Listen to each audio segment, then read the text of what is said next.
बारे में बताते हैं। इस बात को ठीक से सुन लो और कागज हो तो कलम से लिख भी लो।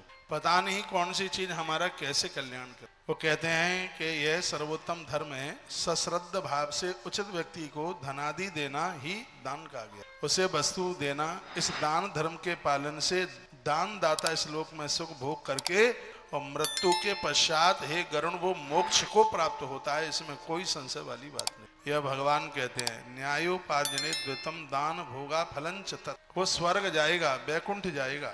न्यायता धन उपार्जित करके ही धन दान तथा धन भोग का यथार्थ मिलता है। अध्यापन याजन तथा प्रतिग्रह यह वृत्ति ब्राह्मण धर्मांतर्गत है। यदि ब्राह्मण की जीविका इससे न चले तब ब्राह्मण युद्ध प्रवृत्ति, फिर वो ब्याज का पैसा लेना, कृषि कार्य करना, वाणिज्य रूपी वैश्य वृत्ति करना, ये बताएगा। ये नहीं है कि ब्राह्मण का परिवार नहीं चल रहा है तो फिर वो जुआ खेले, शराब के ठेके ले, मछली मुर्गा मारे, ये नहीं। उसके इतना तो आदमी को नहीं गिर जाना चाहिए जिसको देवता स्वरूप माना गया और वो ऐसे घृणित काम कर। भगवान नारायण कहते हैं गरुण ब्राह्मण मर जाए भूख के मारे, लेकिन तमोवृत्ति को, तमोगुणी प्रवृत्ति को ना ये कहा। शराब बेचना, जुआ खेलना, मांस मछली मुर्गा खाना या बेचना, ये ब्राह्मणों के काम नहीं है। आप मेरी बात कभी भी ना मानिएगा, भगवान की बात मानो। और गरुण देव को माध्यम बनाया प्रभु ने अपनी बात हमारे और आपके पास तक पहुंचाने की। सात्विक भाव से ही जीना चाहिए और सात्विक चीजों का ही दान करना चाहिए। दान 4 प्रकार का होता है। क्या कर रहे हो? आज चतुर्दशी है, आपको मालूम है 14 की रात को जागरण होता है, पितरों के लिए दिए जलाए जाते हैं और अमावस्या के उनको धूप लग। आज पूरे पंडाल में हजारों दिए हों,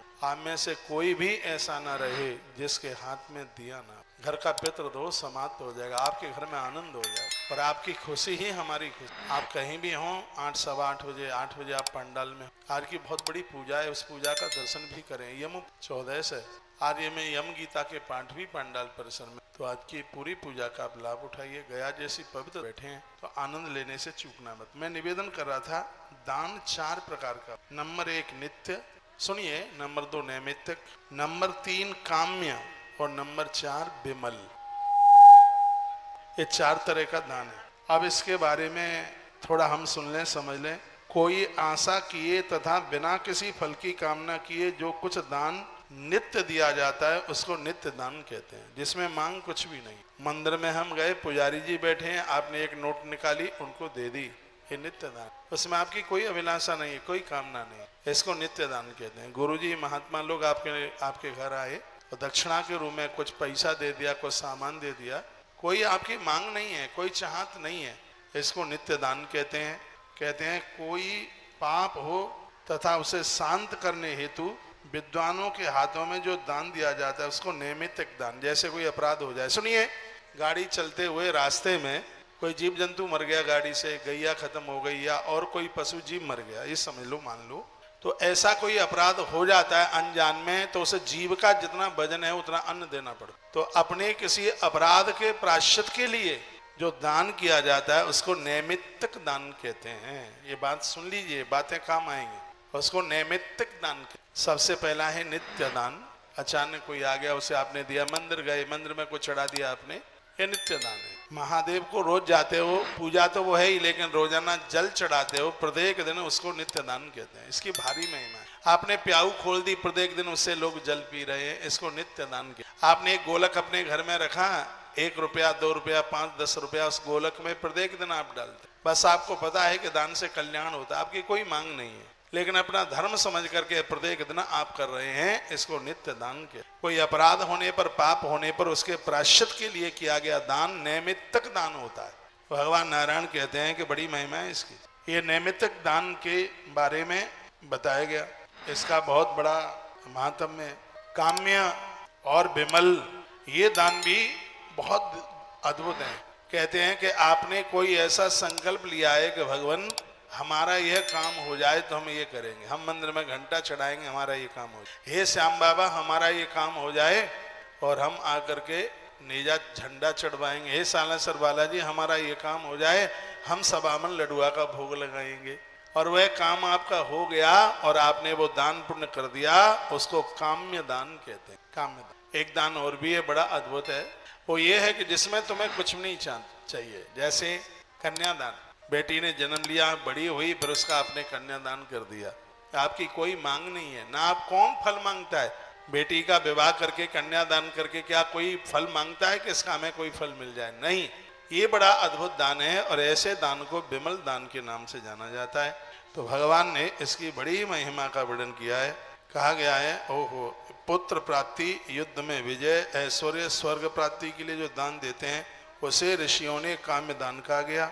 और कहते हैं ब्रह्मविद व्यक्ति को सत्य युक्त चित्त से ईश्वर की प्रसन्नता हेतु कहा जाता है। बिना कुछ मांगे हुए और आपने जो कुछ कर दिया है वह अद्भुत दान है, उसी दान को विमल दान के नाम से जाना जाता है। जो दानदाता ईख, जौ, भूमि, गेहूं खेती से लहराती हुई भूमि के दान का भारी मातम है, धरती के दान की बड़ी महिमा। मैंने पूर्व में भी बोला है, हमारा कोई पुरखा शराब के साथ, जुआ के साथ, किसी एमाल के साथ उसकी मृत्यु हुई है, तो एक ऐसा भूमि दान है कि जो व्यक्ति को तार देता है। हमारे बीच में बंबई से श्री जितेंद्र जोशी जी आए हैं। जब यहाँ भोजन चल रहा था तो हाथ में माइक लेकर के वो बोल रहे थे। बड़े विद्वान हैं, पंडित कर्म करते हैं, मारवाड़ियों के वह आचार्य हैं, गरुड़ पुराण उन्होंने पूरा पढ़ा है। तो उसमें वो 11वें अध्याय की कोई बात बता रहे थे। तो बोलते हैं, बड़ा बढ़िया उन्होंने प्रमाणित बोला। और जिनको मकान नहीं है, किराए से रह रहे हैं, खूब कोशिश कर रहे हैं और अपना मकान बन ही नहीं पा रहा, अपना प्लॉट है ही नहीं, बुरा नहीं मानिएगा, पिछले जन्म में भूमि दान करके नहीं आए हैं, ये उसी का परिणाम है। ग्रंथ स्पष्ट कहता है कि जो भूमि का दान करता है अगले जन्म में उसे कई गुना भूमि, अगले जन्म में हमें वही मिलेगा जो हम यहाँ देखे जा रहे हैं। इसलिए तो कहता हूँ, बेटी जाए ससुराल लड्डू गोपाल दो। लोगों के जन्मदिन होते हैं, माला दो, तुलसी की, रुद्राक्ष की माला दो, किताब दो, ग्रंथ दो, क्योंकि हम जो देते हैं हमें वही प्राप्त होता है और कई गुना होकर के मिलता है। जब मन करे तब करे, अपनी जिंदगी में भूमि का दान जरूर करना। यहाँ वर्णन किया गया है भूमि दान के लिए।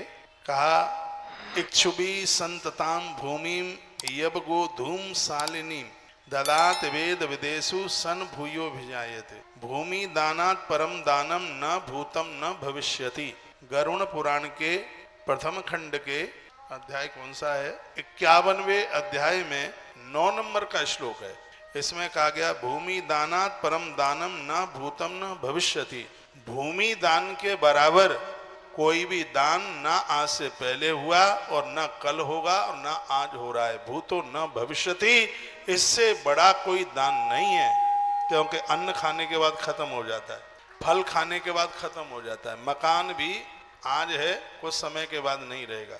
जब से सृष्टि उत्पन्न हुई है तब से भूमि आज तक, भूमि का कभी क्षय नहीं होता। हाँ, इतना हो सकता है आज तुम्हारे पास है, कल किसी और के पास होगी, वो अदला बदली होती रहती है, लेकिन धरती कभी भी खत्म नहीं होती। इसलिए इसको अक्षय दान के रूप में माना गया। कहा गया, कहते हैं सभी दान देने वालों में भूमि दाता सर्वश्रेष्ठ होता है। इससे उत्तम दान कहीं भी कोई भी नहीं है, ना तो भविष्य में इससे बढ़कर कोई दान हुआ है ना होगा। कहा गया, वर्णन किया गया, भूमि कहाँ कहाँ, सरोवरों के लिए, तालाब के लिए, शमशान घाट के लिए, विद्या पाठशाला के लिए, जहाँ बच्चों की शादियां, बेटियों की शादी होती है विशेष रूप से वहाँ के लिए, रास्ते के लिए, अस्पतालों के लिए, वृक्ष जहाँ लगाए जाए वहाँ के लिए, और सबसे बड़ी बात बताइए, गौ सदनों के लिए, अनाथ जनों को रहने के लिए, देवालय के लिए, देव मंदिरों के लिए भूमि देने की बात कही है। और मैं तो आज पूरे देश को कहूँगा, यदि परमात्मा ने 2 पैसा आपको दिया है तो भले 1 फीट जमीन का आप दान करें, चूकिएगा नहीं, चूकना नहीं है। और ये मैं इसलिए नहीं बोल रहा हूँ कि आप मुझे भूमि दे दें, नहीं नहीं नहीं, आपका जहाँ मन करता है, लेकिन इतना जरूर देखना वहीं देना जहाँ उसका सदुपयोग हो। कल गौतीर्थ तुलसी तपोवन गौशाला कालचक्र मैदान के पंडाल में कल अमावस्या को एक विशेष भूमि दान का संकल्प होगा। कल कार्यक्रम थोड़ा जल्दी पूरा हो जाएगा और आप थोड़ा समय से आ जाइएगा। कल पोथी भी पूरी होगी, जो पोथी वाले जजमान हैं वो तो आ ही जाएंगे, जिनका 16 दिन का तर्पण चल रहा था, या कल का 1-1 दिन का है, या जिनका 8 दिन का है, वो सभी जजमान लोग पहुंचे नहीं तो फिर आप नहीं होंगे तो ब्राह्मण करेगा ही। आप आ जाएंगे तो बड़ा अच्छा लगेगा, बढ़िया लगेगा। कल का दिन और पुण्य की तो बात यह है कि अमावस्या के दिन हम गया जैसे पवित्र धाम में बैठे हैं। ऐसा तीर्थ ना भूतो ना भविष्य, ना तो पैदा हुआ और ऐसा तीर्थ ना पैदा होगा। सर्व पाप विनिर्मुक्तो ब्रह्मस्थान ममाप्नुयात्। गया जी आने वाले व्यक्ति का हर पाप समाप्त हो जाता है, किसी भी प्रकार का अपराध रहता ही नहीं है। इतनी बड़ी महिमाएं भैया यहाँ की। यहाँ पहुंच करके घृतान्न मुदकश्चैव, घी और अन्न का दान, धरती और गाय का दान जरूर करना चाहिए। सर्व पाप विनिर्मुक्तो नरो भवति निश्चितम। इससे व्यक्ति संपूर्ण पाप से मुक्त हो जाता है, इसमें बिल्कुल भी कोई संशय वाली बात नहीं है। संतान काम सततम पूजेद वही पुरंदरम।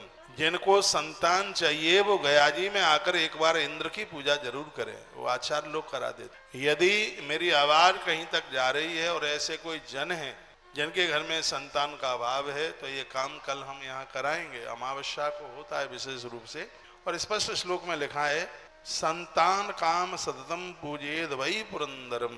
श्राद्ध पक्ष में गया जी पहुंचकर संतान की कामना रखने वाले लोगों को देवराज इंद्र की पूजा करनी चाहिए। तालियां तो आपको बजानी नहीं है, क्यों मेहंदी लगा के बैठे हैं। ब्रह्म व्रच कामस्तु ब्राह्मणान ब्रह्म निश्चयात्। जो कोई व्यक्ति किसी देवता की अर्चना करने को इच्छुक है, वह यत्नतः ब्राह्मणों का सत्कार करके उन्हें भोजन कराए यहाँ, इससे वह देवता उनसे प्रसन्न हो जाते हैं। संतान चाहने वाले लोग इंद्र की यहाँ पूजा करें।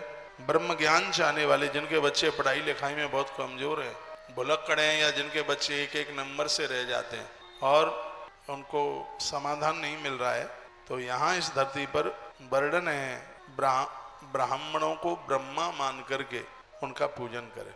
आरोग्य चाहने वाले लोगों को, बहुत ज्यादा जो बीमार लोग, ये बात नहीं मिलेगी सुनने के लिए, सुन लीजिए।